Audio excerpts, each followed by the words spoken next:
Well, hello again. Good morning, or good evening, or good afternoon, whatever it might be, wherever you are.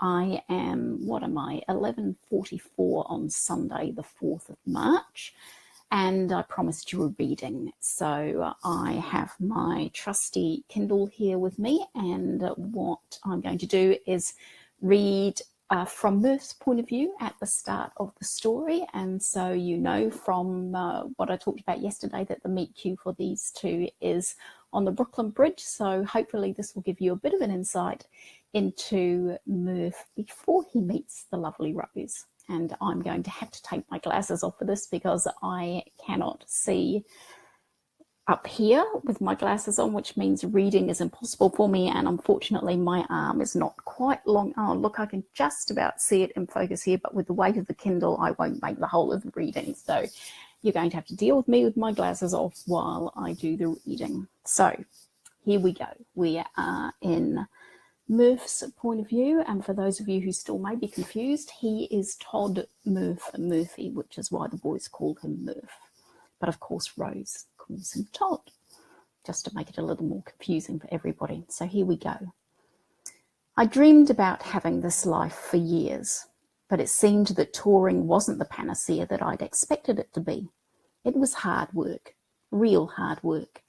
We spent days on the road and nights on stage. One city began to blur into another. The same routine. Wake up in the trailer, usually with some kind of a hangover, already on the move to the next city. When all the boys had dragged themselves out of bed, we stopped on some roadside diner for something to soak up the excess, and then continued on our way. Arrive at the venue. The crew had usually done the sound check, those poor bastards travelling through the night, and didn't even get a break until we arrived. Day in and day out, it was the same. At first it had been fun. It had always been about the music. The longer we were on tour, the tighter the band had become. Between the vocal excellence of Sam and the explosion of popularity that Paul's video blog had afforded us, it now seemed near impossible for us to travel through the United States without someone knowing who we were. Our stars were well and truly on the rise. And now I was indifferent. After so many nights touring from one city to another, all I wanted was a break. That's how me and the band found ourselves walking Brooklyn Bridge. It had always been pre-arranged that we would have some time off when we returned to New York. We'd arrived this morning, but we weren't due to do our first show until tomorrow night. We'd do 2 shows and then have 4 days off. No, they do 3. I fixed that. It says 3 in the copy that I'm sure that you're reading. Check out the view, Paul said, as we stopped beside the first of the great looming rock towers that held the large suspension bridge. All I can see is people, I grumbled. It was like being back in London. I'd avoided the subway, too many memories of busking in the London Underground. But then I guess it might not be a bad thing to remind myself where Paul and I had come from. You're just a moaning shit, Paul said as he continued to fill me. I gave him the finger and turned to follow Sam and Dusty up the Brooklyn Bridge. It was a stunning autumnal day in New York. The temperature had dropped to an accommodating level, and it made the walk almost bearable. Streams of fellow tourists walked past us at a rapid rate.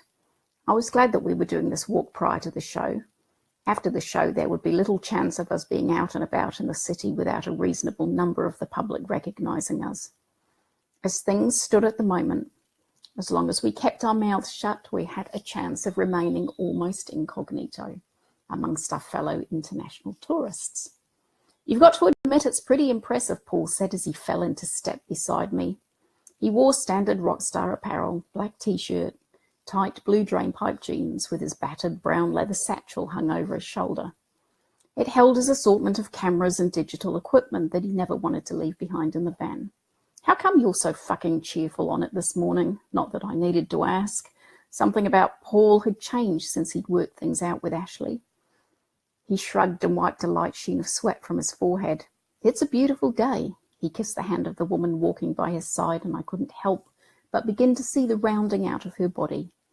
She was carrying his child, and all of a sudden it seemed as if being part of a couple and starting a family had changed him on a deep level.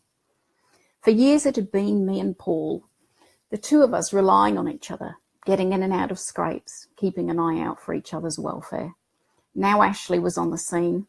I knew I should have been happy for them both, but I felt all the time like a bear with a thorn stuck in his paw. I wanted to be happy for them, but there was just this niggling something that prevented me from expressing that happiness. Jealousy? I'd asked myself that question so many times. But then I'd wake up with a different girl in my arms every morning and make promises that I knew I wasn't going to keep. Then I'd hit the stage at night and do the whole thing over again. Some kind of special Groundhog Day. I thought this was what I wanted, but now I was beginning to wonder whether or not living the dream was all I thought it was going to be. My mother's words tapped at my conscience, and I sent them packing with my usual fuck-off attitude. Today, though, as I looked out over the Manhattan skyline, I tried to remind myself that I had what I'd always dreamed of having: money, fame, women. But something was missing. The incessant movement from one town to another was taking its toll on me. I'd worked my ass off to achieve this lifestyle, excitement, constant change. But the hard truth was that I missed some kind of stability in my life.